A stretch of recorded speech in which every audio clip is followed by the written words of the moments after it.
जय मसीह की। परमेश्वर के वचन से सीखते हैं। इफिसियों 1 अध्याय 3 वचन। हमारे प्रभु यीशु मसीह के परमेश्वर और पिता का धन्यवाद हो कि उसने हमें मसीह में स्वर्गीय स्थानों में सब प्रकार की आशीष दी है।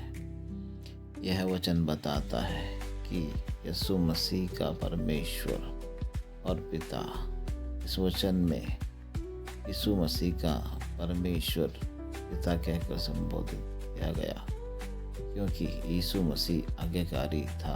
वह सिर्फ अपने पिता की मर्जी को पूरा करने आया था। प्रभु यीशु ने दुख उठा कर आज्ञा मानना सीखा।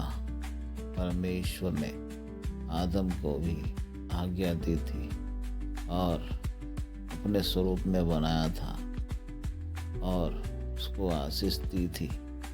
फूले फले और जो कुछ पृथ्वी पर है उसे अपने वश में कर ले।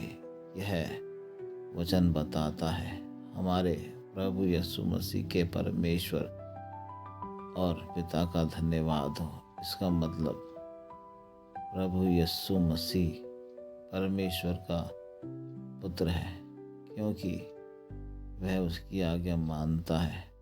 आदम भी परमेश्वर का पुत्र था, लेकिन उसने आज्ञा को तोड़ दिया, इसलिए वह परमेश्वर का पुत्र होने का अधिकार खो दिया और आशीष भी खो बैठा। लेकिन वचन कहता है उसने हमें मसीह में स्वर्गीय स्थानों में सब प्रकार की आशीष दी है। ध्यान से देखें, सब प्रकार की आशीष दी है। हमारे आशीष स्वर्ग में है। बाइबल बताती है यूहन्ना 3 अध्याय उसके 27 वचन में, यूहन्ना ने उत्तर दिया, जब तक मनुष्य को स्वर्ग से न दिया जाए तब तक वह कुछ नहीं पा सकता। प्रभु यीशु मसीह भी स्वर्ग में है, पिता के दाहिने बैठा है और प्रार्थना करता है। यह वचन में हम देख सकते हैं जो लिखा है कुलुस्सियों 3 अध्याय उसके 1 वचन में, सो जब तुम मसीह के साथ जिलाए गए तो स्वर्गीय वस्तु की खोज में रहो, जहाँ मसीह वर्तमान है और परमेश्वर के दाहिने बैठा है। और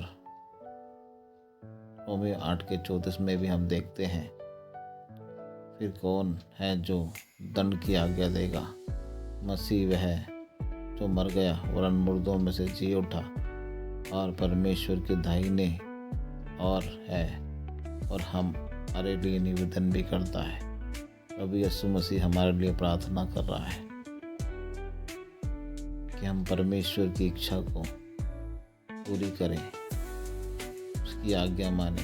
मत्ती 6 अध्याय में यीशु मसीह ने प्रार्थना करना सिखाया कि हमारे बाप तू जो स्वर्ग में है, तेरा नाम पाक माना जाए, तेरा राज्य आए, तेरी इच्छा जैसे स्वर्ग में पूरी होती है वैसे ही स्वर्ग में पृथ्वी पर भी पूरी हो। हमें परमेश्वर से उसके वचन को मानने की सामर्थ मांगनी है। यही सच्ची आशीष है। इसको खोजना है, ढूंढना है। प्रार्थना में कहीं यह प्रार्थना हमारी खो तो नहीं गई कि हम उसके आज्ञाकारी बने। बाइबल में लिखा है उसके राज्य और धर्म की खोज करो तो तुम्हें सब वस्तुएं मिल जाएंगी। आज्ञा मानने के पीछे ही सब संसार की वस्तु आती है। यही वह स्थान है जहाँ से हम सच्ची आशीष को पा सकते हैं। परमेश्वर के वचन पर चलने की आशीष। धन्यवाद। प्रभु आपको आशीष दे। जय मसीह की।